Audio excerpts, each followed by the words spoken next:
Hi everyone, welcome back to my channel. Thank you so much for being here, for clicking on today's video.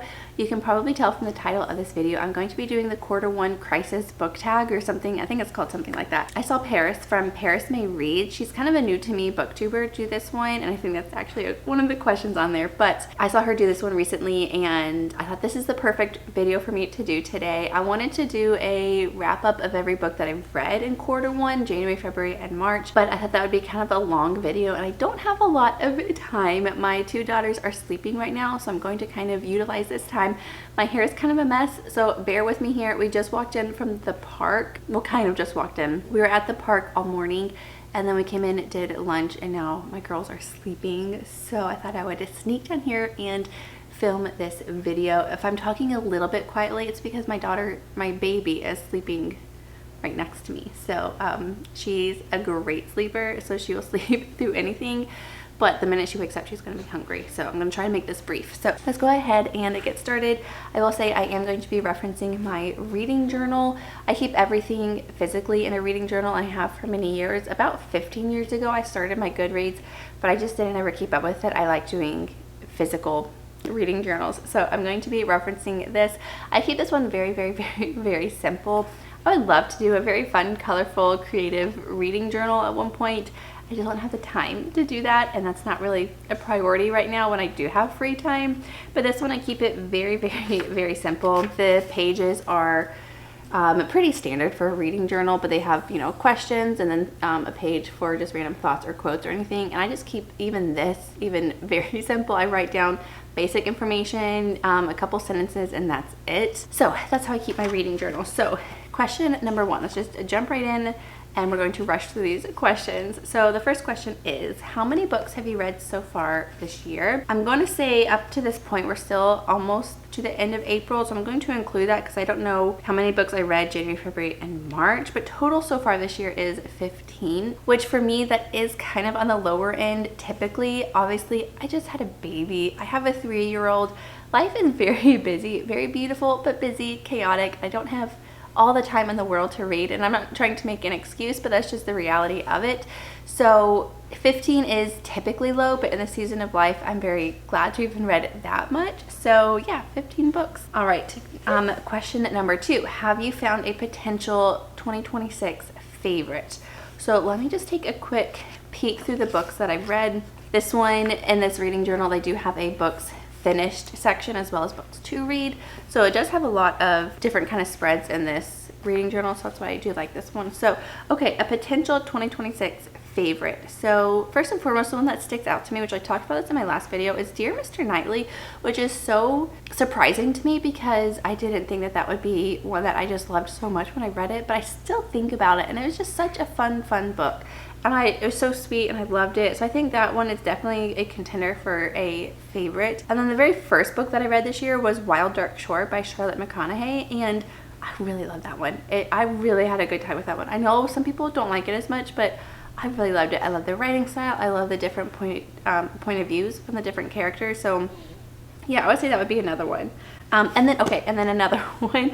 I don't know that it would necessarily be a favorite, but I'm still thinking about it now, but it's When the Day Comes by Gabrielle Meyer. I just recently read that one. I'm actually on the second book of that series because I am enjoying it so much, but that one was really good too. So I have definitely had some good books. I don't know if these would be like all-time favorites of the year, but so far I had some good ones. Okay, then the next question is, any 1-star books or least favorites? So I don't always rate my books. I think rating is so subjective to every person, and I don't think it's right or wrong to do one way or the other. If I just loved it, I thought this was the best book ever, I'll give it an immediate 5 stars. I do rate them here, but I don't rate them very seriously. I'll just kind of jot down what I think it could be, but I don't really take account ratings or anything like that. So I don't really have any 1 stars or least favorites, and also I don't really DNF books. DNF just means did not finish. I don't really, but I did have one that I did stop reading, and that one is Daggermouth.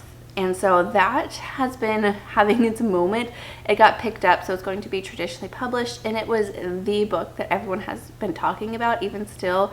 And I really wanted to read it, and I got about, I don't know, it's on Kindle Unlimited, so I think I got maybe 10% of the way through on my Kindle, and I just put it down. It was and I don't know how it ends, and you can tell me if you read it, if it's worth reading or picking back up, but it was extremely spicy, and I didn't like that, and the spice wasn't even with the guy that she was going to end up with, so it just kind of rubbed me the wrong way, so I put it down. So if I were to rate a 1 star, I think that would be it. But if you read that and it gets better, let me know. But yeah, that was kind of my least favorite. It was kind of a bummer because I was really looking forward to it. Okay, next question. Most read genre or new genre tried?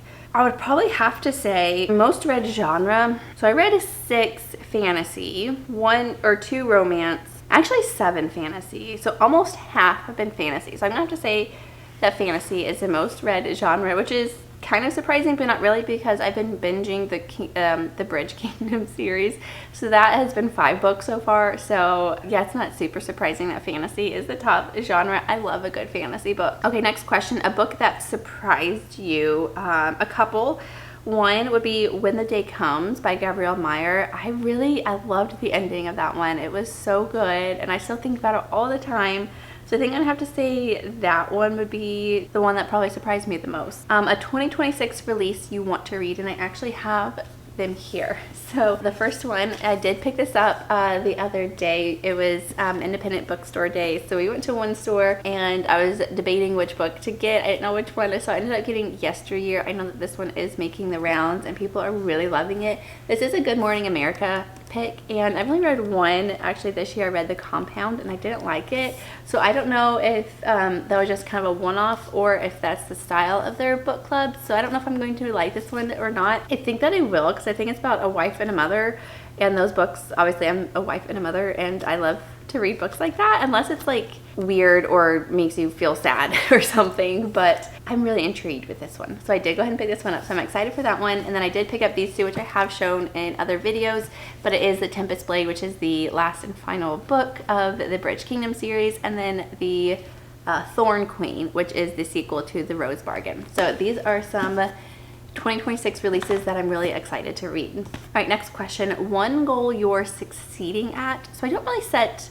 goals. The only goal that I've set is how many books that I want to read this year, and even then I keep that so vague in a way of, or no pressure with it, because you know, obviously life is very busy, and if I don't reach that goal, I don't want to feel bad about myself or anything like that, or put some sort of pressure, because reading has been kind of my escape my entire life, and so I don't ever want it to feel like a chore. So if I don't, you know, read a certain amount of books, I'm fine with that. So I don't really have a goal other than how many books I want to read this year. Okay, the next question, kind of on the same thing, but it says one goal you need to focus on. So again, the only goal that I've set is how many books I want to read this year. So I did set it for 50. That's usually a pretty easily attainable number for me, but last year I did not. I did a lot of crochet markets last year, so I was very busy doing that. Yeah, this year I don't know if I'm gonna hit 50, just because, you know, I'm doubly busy because I have another child. So if I don't get to 50, I'm okay with that. And the very last question is, new to you booktubers or bookstagrammers? I'm not on Instagram. I haven't been for about a year almost. I'm debating whether or not to kind of get back on it, but I did download the app, so I don't know. But anyways, booktubers. I mentioned her at the beginning, but Paris May Reads, she's new to me. I'm really enjoying her videos, and then I'm just gonna go peek through. I do a lot of, I love to watch booktube videos a lot of times in the middle of the night. So my baby is an amazing sleeper. She is such a good sleeper, but I do have to wake her up once a night to give her some medicine. And then when I'm doing that, I go ahead and feed her as well, since she's already up, and change her and just kind of like, you know, do kind of the whole thing and then get her back to bed. So during that time, if I'm not reading, then I will turn on like a YouTube video or something. And so it just kind of keeps me awake and makes it a little bit more fun while I'm up in the middle of the night. So I do consume quite a bit of some booktube. I really like Kay's Library, I think is her name. I really like her. She's kind of new to me. Paris May Reads, which I mentioned. And then there is another Christian YouTuber, and I can't thinking of her name now. Let me see if I can find her. Alyssa Marie is another one. So I do enjoy watching those whenever they post. I love to watch their videos, but then I have my probably like 100 other subscribers that I've been watching for a long time. So like I said, I do consume quite a bit of booktube, and it's very fun for me. That is actually the last question on this kind of book tag. I'm sitting on the floor, so the angle probably is a little bit funny. But yeah, that's the end of this booktube Q1 book tag, or whatever you want to call it. So let me know down in the comments any books that you are excited to read this year, or any other questions that I mentioned here. If you want to answer those down in the comments below, that would be wonderful too.